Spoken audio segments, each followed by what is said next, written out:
Mais Geek de volta com vocês aí de casa.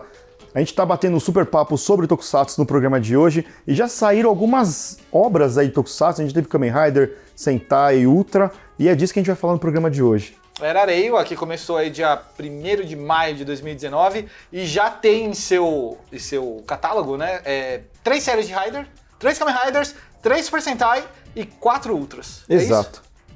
O que foi, Haterman, hein? Esqueci algo. É isso. Não é isso, não. Tá faltando Garo. Cadê o Garo? Minha série preferida, inclusive. Qual que é a sua série preferida, Jeff? Garo vs. Road. O Versus Road? Também faz parte aí desse pacotão série de Tokusatsu da Era Reiwa. Tudo bem. Cadê quem tá Meminha? Faz outro Garo aí pra gente poder colocar aqui na lista. Outro. Bota esse, poxa. Mas assim, a gente já falou várias vezes sobre esse lance de eras aqui no Japão. Lá no Japão. Tá. E aí a gente vai explicar rapidinho pra vocês o que se trata, né? Assim, de forma muito simples e muito rápida pra você de casa não se perder. Mudou o imperador, mudou o nome. O nome geralmente ele reflete a sociedade como ela está atualmente se sentindo, né? Como que é? Contenta, exatamente. E também é o nome póstumo do imperador, né? Se o imperador falecer, ele vai pegar aquele nome lá da era. Isso. Curioso ressaltar aqui, acho que isso vale a pena mesmo, porque a gente tá falando da Era Reiwa, que tá começando agora. A gente tem aí essa quantidade bacana de séries já lançadas. E aí você pegar a Era Heisei, que tem aí seus 20 e poucos anos, você tem 20 séries de Rider, pelo menos. Acho que Tokusatsu também. Super Sentai também, né? Acompanharam. Sim. E aí, se você pegar a Showa, que é uma época muito maior, né? Pega lá desde a Segunda Guerra, você tem menos Tokusatsu em comparação, talvez, assim, sabe? Tipo, não que eles sejam menos criativos, mas eles estavam começando, eles estavam criando, eles precisavam ter um alicerce, sabe? E aí a Era Heisei, obviamente, usou e abusou do que foi feito inicialmente pra desenvolver do jeito que a gente conhece hoje, que a gente não sabe o que esperar do próximo Kamen Rider, basicamente isso. E na Showa também você teve vários hiatos de Kamen Rider. Sim. Experimentação de outras séries, né? Metal retorno, Hero. eu lembro do retorno. Um monte de outras. O Ultra também ficou um tempo fora. O retorno deles na Era Heisei com o Kuga. Foi, tipo, baseado no que eles já vinham fazendo, sabe? Não vamos fugir muito. Foram fugir no terceiro, no Ryuk. Mais ou menos. Eles abusaram. Isso foi uma discussão longa, porque o Shinichiro Shirakura, produtor, né, da Toei, que agora já não tá mais como produtor, foi promovido, que vá com Deus, toda a sorte do mundo pra ele. Ele falou que o RX não era Kamen Rider. Não era Kamen Rider, aquilo não era Kamen Rider. E ele entrou no Kuga pra mudar tudo, e aí ele fez a lambança que a gente sabe. Era ou não era Kamen Rider? RX? Pra ele não, pra mim você era. Então beleza. Kuga pra mim não é Kamen Rider, pra Kuga ele Kuga é um Kamen Rider excelente. Vamos lá, vamos começar então falando dos Riders. A gente teve 3 Riders já lançados na Era Reiwa, começando com o Kamen Rider Zero One, né, o Zero One, que começou com uma premissa muito boa, né? Ele começa muito bem, o Kamen Rider Zero One. Sabe aquele meme do cavalo, que o pessoal coloca a parte do cavalo o cavalo de acordo bonito, com a qualidade da sacola? É o Zero One. Ele começou um cavalão bonitão, depois virou... Cavalão bonitão. O alazão e virou pé de pano. Vira um cavalo magrinho e no final tá o cavalo desenhado. Assim, é que nem o meme do pica-pau, é pra essa porcaria aí que você apaixonou, pé de pano, é isso? O Zero então tudo bem. O Zero One é o meme do cavalo ruim, mano. Só mas assim, falando da série em si, a gente teve personagens legais na série, né? Tinha o Vulcan e a Valkyrie, que eram personagens muito bacanas. Você tinha um enredo inicialmente Você tinha Mitsubo Jirai, que era exatamente. Isso no Zero One. No Zero One. E o visual era muito bonito do Zero One, né, cara? Eu acho que não teve... As formas... Eu sou muito, tipo, guiado pelo visual que eles apresentam dos personagens. O Zero One, ele é muito mais...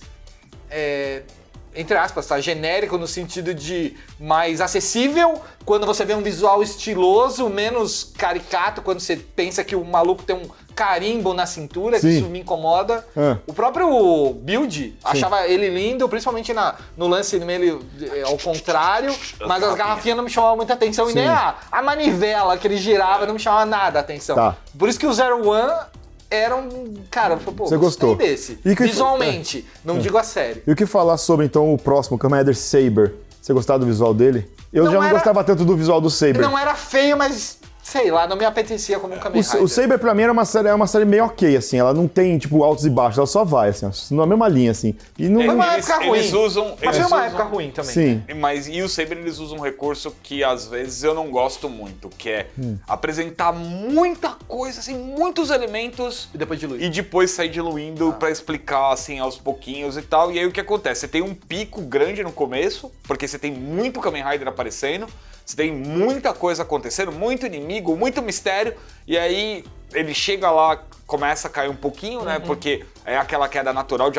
parar de aparecer coisa nova e depois ele segue linear. Sim. Aí ele não mexe quase nada, aí ele vai ter alguns picos em alguns episódios especiais, alguma morte de personagem, aparição de algum vilão e tal, mas ele segue ali Sim.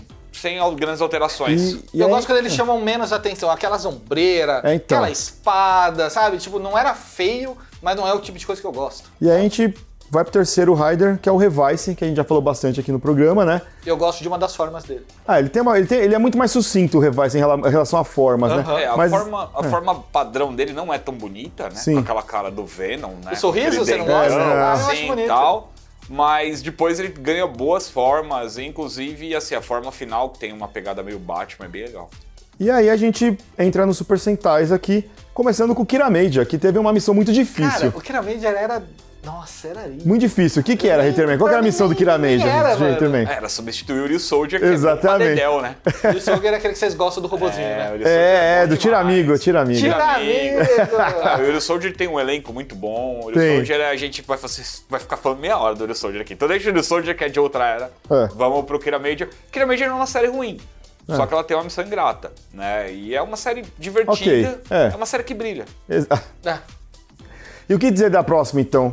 Zenkaidia. Precisa falar? Precisa. Eu não gostei Sério? dessa. É uma grandíssima... Mas os japoneses aparentemente gostaram, né? Então, vendeu pouco brinquedo, mas a audiência, a gente conseguiu a audiência até o episódio 23 do Zenkaidia, a audiência foi boa, foi similar à audiência de Sentais aí da década de 90. Outra série que veio num período ruim, né? Tipo, a pandemia. Pandemia. Que precisou se adaptar, assim como o Kamen Rider. O Zero One e o Saber. O Zero One nem tanto, mas o Saber muito. Não, o Zero One muito. Você acha? O Zero One pegou bem Muito. no meio da pandemia. Tanto é que foi bem no meio, eles tiveram que parar a produção da série por causa da Isso eu pandemia. lembro, isso eu lembro. Mas eu converso bastante com o Takeshi sobre Zero One e a opinião ainda é que o produtor influenciou bastante no Zero One. O produtor tem uma questão de querer colocar muita coisa relacionada a profissões, então você tem todo o desafio da Zaya, que é sobre profissões diferentes e tal, e acabou ficando meio cansativo. O que vocês acham que o Zenkaiger fez de ruim no sentido de tentar adaptar uma coisa aí? Cara, porque de tentar adaptar...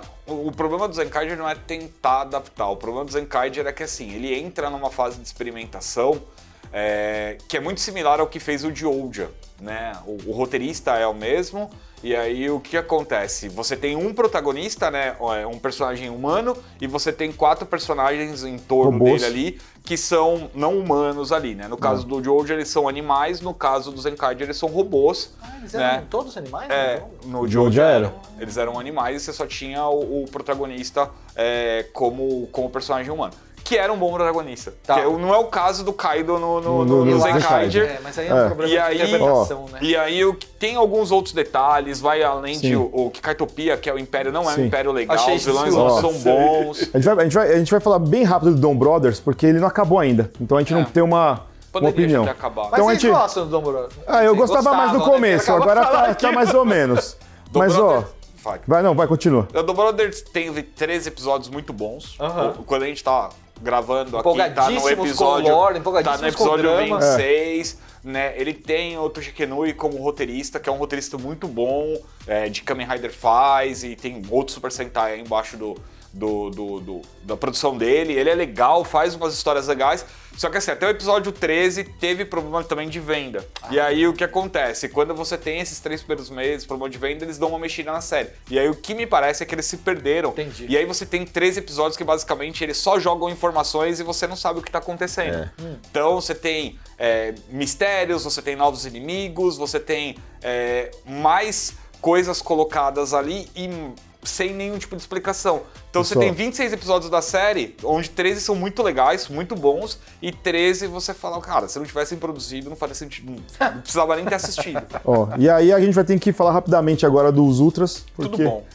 A gente tem 4 Ultras aqui na Era Reiwa, que é o Taiga, o Zet, o Trigger e o Decker atualmente, né?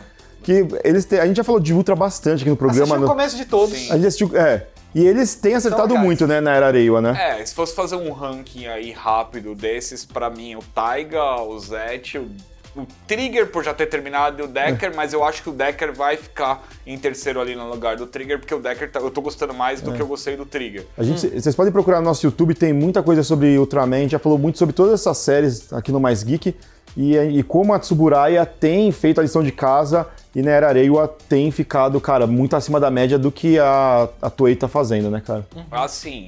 E você tem também uma facilidade de você poder acompanhar essas séries diretamente no YouTube da Tsuburaya todas as sextas-feiras, 21h30. Sim. Né? E aí dá pra assistir. Sai um pouquinho depois, na segunda-feira, na parte da manhã, já com as legendas em português. Oficiais. Você pode assistir em inglês na sexta-feira ou esperar e assistir na segunda-feira. Essa acessibilidade ajuda bastante, além da qualidade das séries. Essa acessibilidade começou na Era Reiwa também ou não? Um pouquinho antes?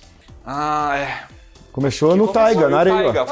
Foi mais uma, cara, carta essa boa. inserção do mundo pra assistir essas produções que antigamente eram só o Japão é muito legal. Os caras estão fazendo... uma visão muito bacana. A Tsuburaya, eles fizeram bem certinho, cara. Passinho de formiga ali, mas que agora eles estão colhendo frutos disso aí, cara. E tá incrível. Isso aí só vai crescer. Eu eles espero. não precisam licenciar de lugar nenhum, eles deixam passando e todo mundo assiste. E quando eles quiserem licenciar, vão dublar, né? Exato. Exatamente, eu queria ver dublado. Eu queria ver o Ultraman dublado de novo. Eu quero saber de você aí de casa, qual que é a série da Era Reiwa que você mais gosta. Deixa no comentário desse vídeo lá no YouTube e não esqueça de seguir a gente nas redes sociais que estão aqui na tela. E segue Tokusatsu também lá no Geek Here, nosso site, geekhere.com.br, que você vai ver muita coisa lá. E se você quiser comprar um figure de Tokusatsu, acessa a loja.geekhere.com.br, que lá tem várias coisas, vários presentinhos, várias coisas legais que você pode comprar pra você. Olha aí, que beleza. Muito obrigado por você que acompanhou a gente até agora, a gente vai ficando por aqui e a gente se vê, é claro, no próximo programa. Tchau, tchau.